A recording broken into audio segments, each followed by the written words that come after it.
అమరావతి సాధనలో యువకులు ఎంతగానో కృషి చేశారు. యువకుల త్యాగాలను మనం వెలకట్టలేము. అక్కడ సుమారు వేలాది మంది యువకులు కోర్టు కేసులు అనుభవించారు. వైఎస్ఆర్సీపీ ప్రభుత్వం వాళ్ళను నానా రకాలుగా ఇబ్బంది పెట్టినటువంటి అంశం. యువత ఎట్లా స్వాగతిస్తుంది నవ్యాంధ్రప్రదేశ్ రాజధాని అమరావతిని? గుడ్ ఈవినింగ్ శ్రీశైలం గారు, మీకు ప్యానల్ ఉన్న పెద్దలు బాలకోటయ్య గారికి, అదేవిధంగా కృష్ణాంజనేయులు గారికి, అదేవిధంగా ప్రైమ్ లైన్ వీక్షకులందరికీ కూడా గుడ్ ఈవినింగ్. శ్రీశైలం గారు, ఇది ఒకటి మనందరం స్వాగతించాల్సిన విషయం, రెండు ఆనందించాల్సిన విషయం. సార్, ఈ రోజు రాజధానిని శాశ్వత రాజధాని, అమరావతి శాశ్వత రాజధాని ఈ రోజు అసెంబ్లీలో తీర్మానం తీసుకోవటం, దాన్ని కేంద్రానికి పంపివ్వటం.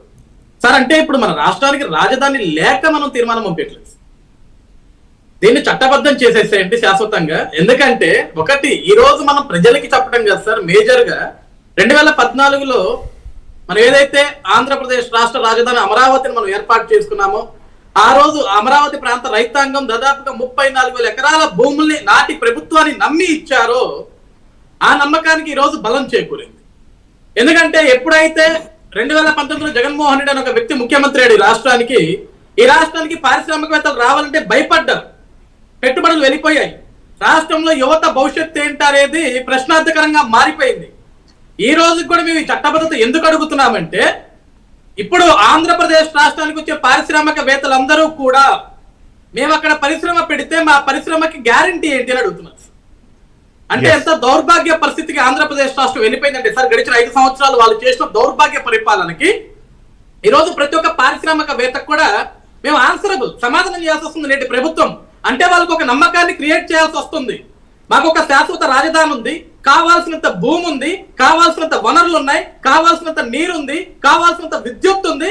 ఈ రోజు ఆంధ్రప్రదేశ్ రాష్ట్రంలో మీరు పరిశ్రమ పెడితే మీ పరిశ్రమలో ఉద్యోగాలు చేసేంత స్కిల్డ్ యువత ఈ రాష్ట్రంలో కొన్ని లక్షల మంది ఉన్నారని చెప్పేసి ఈ రోజు మేము ప్రతిదీ కూడా పాయింట్ టు పాయింట్ వాళ్ళకి మేము తెలియజేస్తున్నాం. ఈ రోజు అమరావతికి కూడా మేము చట్టబద్ధత కల్పించుకొని, ఈ రోజు పార్లమెంట్ లో కూడా కేంద్రంలో కూడా మేము అమరావతిని శాశ్వత రాజధానిగా చట్టబద్ధతగా మేము తెప్పించుకుంటే, ఎందుకంటే ఇది కంపల్సరీ ఆమోదం జరుగుతుంది కాబట్టి ఈ రోజు మేము దానికి ఒకటి సంతోషిస్తున్నాం సార్. రెండు, అమరావతి ఏదైతే అమరావతి ఉద్యమాలు మొదలయ్యాయో, ఈ రోజు పెద్దలు బాలకొట్టయ్య గారు అక్కడే కూర్చున్నారు సార్. ఎన్ని అవమానాలు పొందారో మేము చూసాం, ఎన్ని పోరాటాలు చేశారో మేము చూసాం. జేఏసీ ఒకటి ఏర్పాటు చేసి ఆ రోజు బడుగుల్ని బలహీనుల్ని పక్కన వేసుకుని తన గొంతు నిరంతరం ఎత్తారు, నిరంతరం మాట్లాడారు.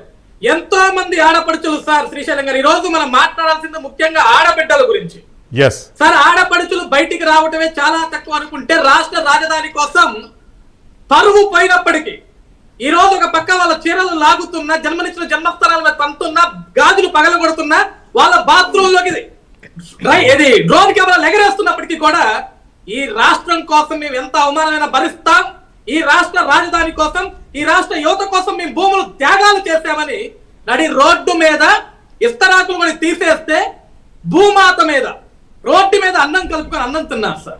అవన్నీ రాష్ట్రంలో ప్రజలు ఎవరు మర్చిపోరు సార్.